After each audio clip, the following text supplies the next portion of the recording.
കൂട്ടുകാരെ, ഒരു non veg തോരനുമായിട്ടാണ് ഞാനിന്ന് നിങ്ങളുടെ മുമ്പിലേക്ക് വന്നിരിക്കുന്നത്. ചോറിൻ്റെയും ചപ്പാത്തിയുടെയൊക്കെ ഒപ്പം കൂട്ടാൻ പറ്റുന്ന ഒരു ചിക്കൻ തോരനാണ്. അപ്പോൾ ഇതെങ്ങനെയാണ് ഉണ്ടാക്കുന്നതെന്ന് പെട്ടെന്നൊന്ന് നോക്കിയിട്ട് വരാം. അതിനു മുമ്പ് എൻ്റെ ചാനൽ ആദ്യമായിട്ട് കാണുന്ന ആരെങ്കിലും ഉണ്ടെങ്കിൽ ഒന്ന് സബ്സ്ക്രൈബ് ചെയ്ത് സപ്പോർട്ട് ചെയ്യാനായിട്ട് മറക്കല്ലേ. അപ്പോൾ ഞാൻ ഇതിനായിട്ട് ഏകദേശം ഒരു 150 ഗ്രാം ബോൺലെസ് ചിക്കൻ കഴുകി വൃത്തിയാക്കി എടുത്തിട്ടുണ്ട്. ഇതുണ്ടാക്കാൻ വേണ്ടിയിട്ട് ഒരു കടായി എടുത്ത് അടുപ്പത്ത് വെച്ചിട്ടുണ്ട്. അതൊന്ന് ചൂടായി വരുമ്പോഴേക്കും അതിലേക്കൊരു 2 ടേബിൾ സ്പൂൺ വെളിച്ചെണ്ണ ഒഴിച്ചു കൊടുക്കണം. ആ വെളിച്ചെണ്ണ ഒന്ന് നല്ലപോലെ ചൂടായി വരുന്ന സമയത്ത് അതിലേക്കൊരു 1/4 ടീസ്പൂൺ കടുകിട്ടൊന്ന് പൊട്ടിച്ചെടുക്കാം.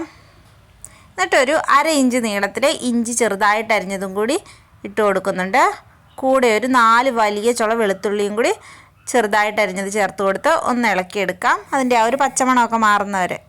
ഇനി അതിലേക്ക് ഒരു 10 അല്ലി കുഞ്ഞുള്ളി വട്ടത്തിലരിഞ്ഞത് ചേർത്ത് കൊടുക്കുന്നുണ്ട്. എന്നിട്ട് അതൊരു ലൈറ്റ് ബ്രൗൺ കളർ ആകുന്നത് വരെ ഒന്ന് ഇളക്കി കൊടുക്കാവേ. ഇനി അതിലേക്ക് നല്ല എരിവുള്ള ഒരു പച്ചമുളക് വട്ടത്തിലരിഞ്ഞതും കൂടി ഞാനൊന്ന് ചേർത്ത് കൊടുത്തിട്ട് ഇളക്കുന്നുണ്ട്. ഇനി അതിലേക്ക് ഞാനൊരു മീഡിയം സൈസ് സവോള സ്ലൈസായിട്ട് അരിഞ്ഞതാണ് ചേർത്ത് കൊടുക്കുന്നത്. എന്നിട്ട് സവോള ഒന്ന് ഇളക്കി കൊടുക്കാം. ഇതൊന്ന് വാടി കിട്ടിയാൽ മതിയാകും, ബ്രൗൺ കളർ ആവണമെന്നൊന്നുമില്ല. ഇനി അതിലേക്ക് നമുക്ക് 1/2 ടീസ്പൂൺ മുളക് പൊടിയും 1/4 ടീസ്പൂൺ മഞ്ഞൾപ്പൊടിയും 1 ടീസ്പൂൺ നിറയെ തന്നെ ചിക്കൻ പൗഡറും കൂടി ചേർത്തിട്ട് ആ പൊടികളിലൊന്ന് മൂപ്പിച്ചെടുക്കാം. ലോ ഫ്ലെയിമിൽ വെച്ചിട്ട് വേണം പൊടികളൊക്കെ ചേർത്തെടുക്കാനായിട്ട്. പൊടികളൊക്കെ ഒന്ന് ചൂടായി വന്നിട്ടുണ്ട്. ഇനി നമുക്ക് അതിലേക്ക് കഴുകി വൃത്തിയാക്കി വെച്ചിരിക്കുന്ന ചിക്കൻ ഇട്ട് കൊടുക്കാം. ഞാൻ ചെറിയ ചെറിയ പീസുകളായിട്ടാണ് ചിക്കൻ കട്ട് ചെയ്ത് വെച്ചിരിക്കുന്നത്. ഇനി അതിലേക്കൊരു 1/4 ടീസ്പൂൺ ഉപ്പ് ആഡ് ചെയ്യാം. എന്നിട്ട് ഇതൊന്ന് ഇളക്കി കൊടുക്കാവേ. ഇനി അതിലേക്ക് ഞാനൊരു 2 തണ്ട് കറിവേപ്പിലയും കൂടി ചേർത്ത് കൊടുക്കുന്നുണ്ട്. ഇനി ആ പൊടികളൊക്കെ ചിക്കനിലേക്ക് പിടിക്കുന്നത് വരെ നല്ലപോലെ തന്നെ ഇളക്കണം. ഒരു 1-1.5 മിനിറ്റ് ഇളക്കിക്കൊണ്ടേയിരിക്കണേ.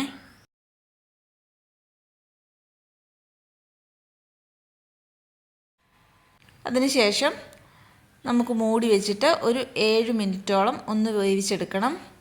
ഒരു 4 മിനിറ്റൊക്കെ കഴിയുന്ന സമയത്ത് മൂടി തുറന്നിട്ട് ഒന്ന് ഇളക്കി കൊടുക്കുന്നുണ്ട്. എന്നിട്ട് അതിലേക്ക് ഞാൻ 1 കപ്പ് ചിരകിയ തേങ്ങയും കൂടി ഇട്ട് കൊടുക്കുന്നുണ്ട്. എന്നിട്ട് ആ തേങ്ങയൊക്കെ ഒന്ന് നിരത്തി കൊടുത്തിട്ട് വീണ്ടും ഒന്നും കൂടി മൂടി വെച്ച് വേവിക്കാം.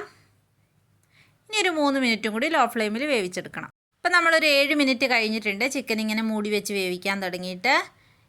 ഇനി മൂടി തുറന്നിട്ട് തേങ്ങയും ചിക്കനും എല്ലാം കൂടി ഒന്ന് മിക്സ് ചെയ്തെടുക്കണം. ഇനി ആ ചിക്കനിലുള്ള ബാക്കി വെള്ളവും കൂടി ഒന്ന് വറ്റിച്ചെടുക്കണം. നല്ല ഡ്രൈ ആയിട്ട് തന്നെ വേണം നമുക്കിത് കിട്ടാനായിട്ട്. ഇനി അതിലേക്കൊരു 1/4 ടീസ്പൂൺ കുരുമുളക് പൊടി ചേർത്ത് കൊടുക്കാം. എന്നിട്ട് വീണ്ടും ഒന്നും കൂടി ഇളക്കിയെടുക്കാവേ. അപ്പോൾ നമ്മുടെ അടിപൊളി ടേസ്റ്റിലുള്ള ചിക്കൻ കറി ഇവിടെ റെഡി ആയിട്ടുണ്ട്. കുട്ടികളുടെ ലഞ്ച് ബോക്സിലും പിന്നെ ചപ്പാത്തിക്കും ചോറിനും ഒക്കെ നല്ല കോമ്പിനേഷനാണ്. എല്ലാവരും ട്രൈ ചെയ്തിട്ട് അഭിപ്രായം പറയണേ. വീണ്ടും നല്ലൊരു വീഡിയോ ആയിട്ട് കാണും വരെ ബൈ.